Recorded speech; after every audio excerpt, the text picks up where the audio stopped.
Hello friends, study with BS classes में आपका बहुत बहुत स्वागत है। आज हम प्रथम आंग्ल मराठा युद्ध और इसके आगे के घटनाक्रम को जानेंगे। तो प्रथम आंग्ल मराठा युद्ध कब से कब तक चला था? 1775 से 1782 तक चला था। तो ये किस कारण से हुआ था? ये अंग्रेजों की महत्वाकांक्षा का परिणाम था। अंग्रेजों की महत्वाकांक्षा, है ना, अंग्रेजों की महत्वाकांक्षा का परिणाम था। क्या था, कैसे था? क्योंकि ये जो बॉम्बे के अधिकारी थे, वो उस तरह का लाभ प्राप्त करना चाहते थे जैसे बंगाल के जो अधिकारियों ने बंगाल के नवाब के आंतरिक मामलों में हस्तक्षेप करके प्राप्त किया था, है ना। तो इसी क्रम में क्या होता है कि प्रथम आंग्ल मराठा युद्ध प्रारंभ होता है। और ये युद्ध कौन सी संधि के साथ समाप्त होता है? ये युद्ध होता है 1782 में सालबाई की संधि के साथ समाप्त होता है ना। सालबाई सालबाई की संधि के साथ समाप्त होता है ना। सालबाई की संधि के साथ समाप्त होता है। और इस संधि के तहत क्या होता है कि जो अंग्रेज होते हैं वो माधवराव सेकंड को पेशवा स्वीकार कर लेते हैं, है ना। इस संधि के तहत ये निर्णय सामने आता है कि माधवराव सेकंड जो है वो पेशवा स्वीकार कर लिया जाएगा, है ना। माधवराव सेकंड को पेशवा स्वीकार कर लिया जाता है ना। अब हमारे नेक्स्ट, ये प्रथम आंग्ल मराठा युद्ध हुआ। अब हम जो पेशवाओं का क्रम पढ़ रहे थे उस क्रम में हमारा नेक्स्ट पेशवा आता है पेशवा बाजीराव सेकंड, है ना। Peshwa Bajirao second, Bajirao second. ये कब से कब तक था? 1795 से 1818 तक, 1818 तक था। ये अंतिम पेशवा शासक था, है ना। इसके बाद ये भारत मतलब जो आंग्ल मराठा मराठा जो साम्राज्य था वो ब्रिटेन मतलब वो ब्रिटिश ईस्ट इंडिया कंपनी इसको पूरा अधिग्रहण कर लेती है, मतलब ब्रिटिश आधिपत्य क्षेत्रों में ही आ जाता है। अंतिम मराठा पेशवा था ये, अंतिम मराठा पेशवा था, है ना। इसको मराठा नेता होलकर ने चुनौती दी और ये भागकर अंग्रेजों के शरण में चला गया, है ना। एक मराठा नेता थे, है ना। कौन थे वो? एक मराठा नेता होलकर ने चुनौती दी और ये भागकर अंग्रेजों की शरण में चल गए। अंग्रेजों के साथ कौन सी संधि कर ली इन्होंने? अंग्रेजों के साथ जाकर इन्होंने बसीन की संधि कर ली, है ना। बसीन की संधि कर ली 1802 में, ट्रीटी ऑफ बसीन 1802 में बसीन की संधि कर ली। और इस संधि के 1802 में जो बंगाल का गवर्नर जनरल कौन था? लॉर्ड वेलेजली, है ना। लॉर्ड वेलेजली क्या कर रहा था? सहायक संधियों के माध्यम से अपने सहायक संधियों के माध्यम से साम्राज्य विस्तार को बल प्रदान कर रहा था। लॉर्ड वेलेजली सहायक संधियों के माध्यम से साम्राज्य विस्तार पर लगातार बल प्रदान कर रहा था। तो इसके जो ये बसीन की संधि हुई थी इसके तहत क्या करते हैं? पूना में एक ब्रिटिश सेना रखने की बात स्वीकार करते हैं, है ना।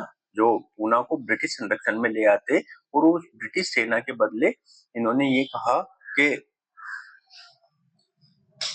मराठा लोग अंग्रेजों को 26 लाख रुपए वार्षिक देंगे, है ना, इस सेना के बदले, है ना। ये संरक्षण हम करेंगे सेना के माध्यम से और आप हमें 26 लाख रुपए देंगे, है ना। 26 लाख रुपए वार्षिक देंगे। तो ये जो पूरी बातें थी, एक सेना को रखना, है ना, पूना में ब्रिटिश सेना को रखना मराठों के लिए अपमानजनक सिद्ध हुई और इसी क्रम में द्वितीय आंग्ल मराठा युद्ध प्रारंभ हुआ, है ना। इसी क्रम में द्वितीय आंग्ल मराठा युद्ध प्रारंभ हुआ।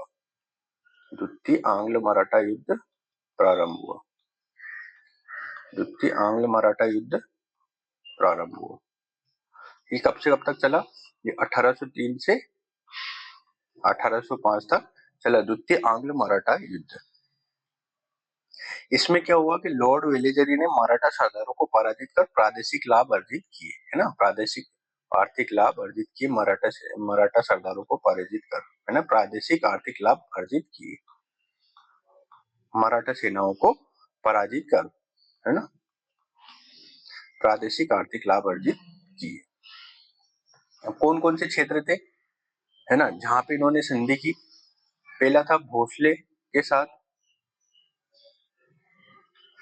भोसले के साथ, भोसले के साथ कौन सी संधि की? देवगांव की संधि, भोसले के साथ, है ना। भोसले के साथ कौन सी संधि की? देवगांव की संधि।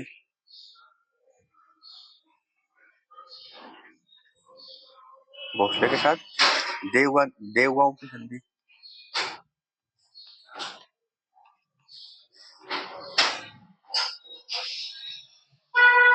ठीक है।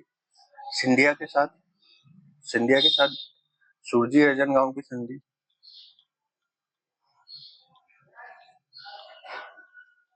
सिंधिया के साथ सुरजी राजनांदगांव की संधि।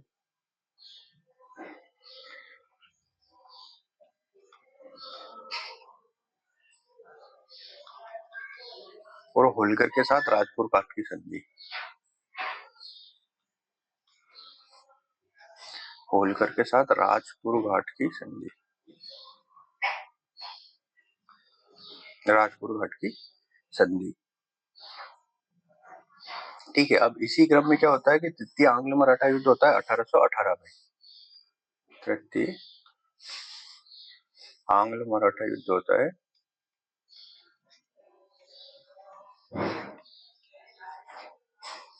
युद्ध होता है 1818 में।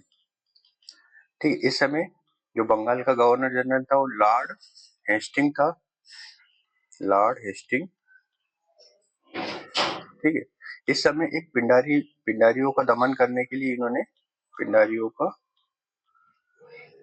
दमन करने के लिए, पिंडारियों का दमन करने के लिए अभियान चलाया। पिंडारी कौन थे? लड़ाकू और लूटपाट करने वाले लोग थे। पिंडारी कौन थे? लड़ाकू एवं लूटपाट करने वाले, है ना, लड़ाकू और लूटपाट करने वाले लोग थे। तो इनको समाप्त करने का प्लान बनाया किसने? लॉर्ड हेस्टिंग ने, है ना। इसी क्रम में जब इनके विरुद्ध कार्रवाई कर रहे थे तो मराठाओं से इनकी टकराहट होती है और जो तृतीय आंग्ल मराठा युद्ध के रूप में सामने आती है ना, तृतीय आंग्ल मराठा युद्ध के सामने आती है। इसमें पेशवा को पराजित कर उसके साथ पूना की संधि की जाती है ना, पेशवा को पराजित कर पूना की संधि की जाती है, पूना की संधि की जाती है ना। और पेशवा का पद समाप्त कर दिया जाता है और बाजीराव सेकंड, है ना, बाजीराव सेकंड जो पेशवा था उसको पेंशन देकर कानपुर के निकट बिठूर नामक स्थान पर भेज दिया जाता है ना। कानपुर के निकट बिठूर एक जगह है, वहां पर इसको पेंशन देकर भेज दिया जाता है और मराठवाड़ा क्षेत्र पर ब्रिटिश नियंत्रण स्थापित हो जाता है। पूरे मराठवाड़ा क्षेत्र पर ब्रिटिश नियंत्रण उत्पादित हो जाता है तथा जो मराठवाड़ा क्षेत्र पर कपास का उत्पादन होता है उससे ये क्या करते हैं, पूरा नियंत्रण कर लेते हैं। तो जो ब्रिटेन में औद्योगिक क्रांति चल रही थी तो वहां पे कपास की आपूर्ति होने लगती है, इससे इनको काफी फायदा होता है। तो इस तरह से ये पूरा मराठवाड़ा या मराठों के क्षेत्र को अपने अधिग्रहण में ले लेते हैं। अब हम देखेंगे कि मराठा प्रशासन के अंतर्गत मराठा प्रशासन में स्वराज क्षेत्र और मुल्क कदीस क्षेत्र आता था। मराठा प्रशासन, है ना, मराठा प्रशासन के अंतर्गत दो क्षेत्र रहते थे, एक होता था स्वराज क्षेत्र और एक होता था मुल्क कदीस, मुल्क ए कदीस। मुल्क कदीस क्षेत्र होता था, इसको पड़ोसी क्षेत्र कहते थे, है ना, पड़ोसी क्षेत्र कहते थे। स्वराज क्षेत्र में क्या होता था, मराठे सरदेशमुखी कर लेते थे। कौन सा? सरदेशमुखी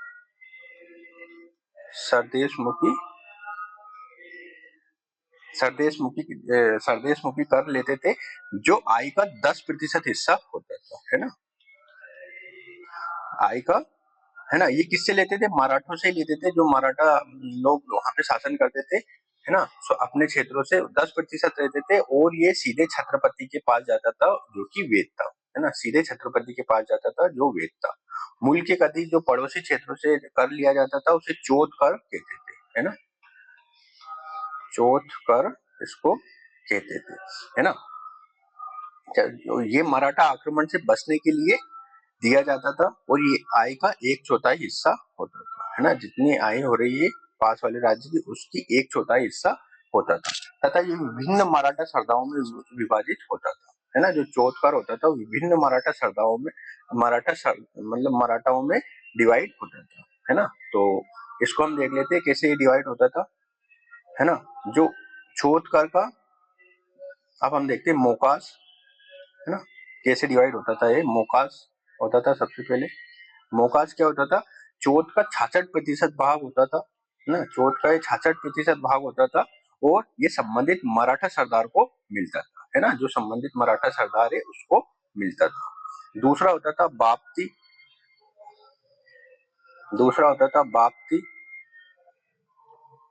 है ना। बाप्ती क्या होता था, चौथ का 25% छत्रपति को मिलता था। जो 25% होता था वो छत्रपति को मिलता था, है ना, छत्रपति को मिलता था।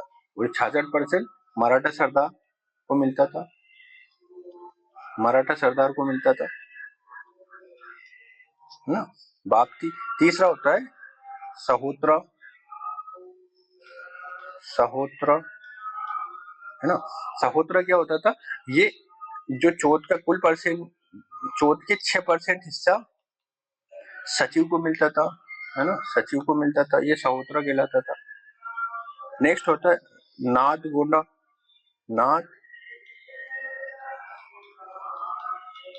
नादगोंडा।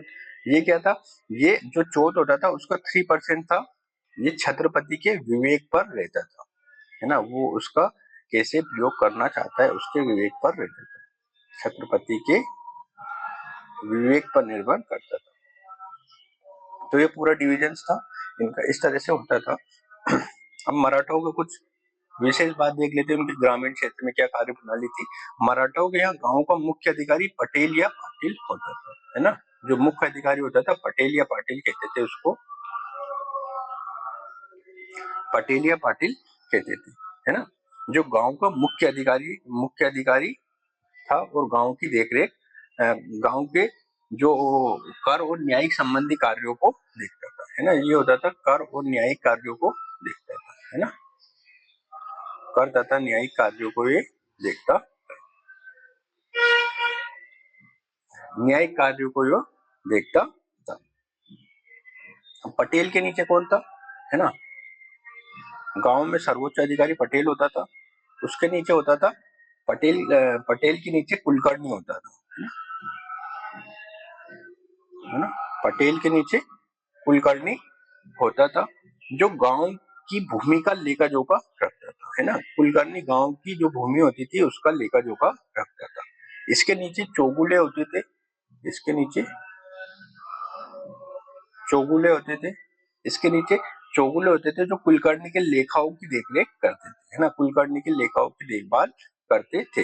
इसके अतिरिक्त गांव में 12 अलूटे बलूटे भी होते थे, है ना, 12 अलूटे बलूटे 12 अलूटे बलूटे भी होते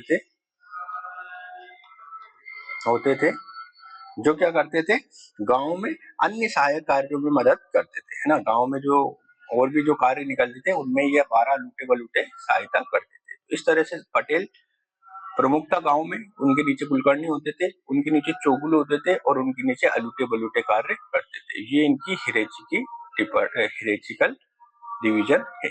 तो ये हमने पूरा मराठाओं के बारे में जान लिया, ठीक है। अब हम नेक्स्ट वाली वीडियो में पंजाब के बारे में जानेंगे, है ना। तो आज का वीडियो यही समाप्त करते हैं। वीडियो देखने के लिए बहुत बहुत धन्यवाद।